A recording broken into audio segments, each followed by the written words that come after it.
இன்றைக்கி நம்ம பார்க்க போகிற படம் விஷ்ணு அண்ட் ஐஸ்வர்யா லக்ஷ்மி நடித்த கட்டா குஸ்தி படம் தான். இந்த படத்தில் ஸ்டார்டிங்கில் இவர் இவங்களை பொண்ணு பார்க்க போவார். அப்போ இந்த பொண்ணுக்கு 8வது தான் படிச்சிருக்காங்க, வேறு எதுவும் படிக்கலை அந்த மாதிரி தான் சொல்லி இவங்களுக்கு கல்யாணம் பண்ணி வைப்பாங்க. ஏன்னா இவர் அதிகமாக படிச்சிருக்க மாட்டார், ரொம்ப படித்த பொண்ணு வந்தால் நம்மக்கிட்ட திமிரு பண்ணும் அந்த மாதிரி நினச்சிருப்பார் இவர்.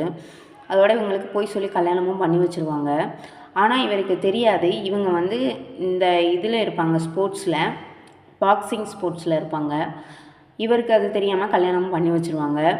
இதில் என்னென்னா, இவர் கொஞ்சம் ஒரு பொறுப்பான ஒரு ஹஸ்பண்டாலாம் நடந்துக்க மாட்டார். வெளியில் போகிறது, எல்லார் கூடயும் சேர்ந்து சீட்டு விளாட்றது, காசை ஊதாரித்தனமாக செலவு பண்ணுறது, அந்த மாதிரிலாம் ஒரு இதில் இருப்பார். அதுக்கப்புறம் கல்யாணம் ஆனதுக்கப்புறம் தான் இந்த பொண்ணுக்கே இது தெரிய வரும். ஒரு ஸ்டேஜில் தன்னோட ஹஸ்பண்டே அடிக்கிறாங்க அப்படின்ற ஸ்டேஜில் இவங்க இறங்கி அடிக்க ஆரம்பிப்பாங்க. அப்போ தான் இவங்களுக்கே தெரியும், இவங்களுக்கு குஸ்தி தெரியும் அப்படின்ற ஒரு விஷயமே.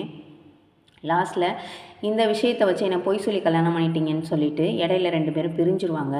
ஆனால் அதுக்கப்புறமா அவங்கள புரிஞ்சுக்கிட்டு மறுபடியும் சேர்ந்து இவரே அந்த ஸ்போர்ட்ஸ்லேயும் சேர்த்து விடுவார். அதான் இந்த படம்.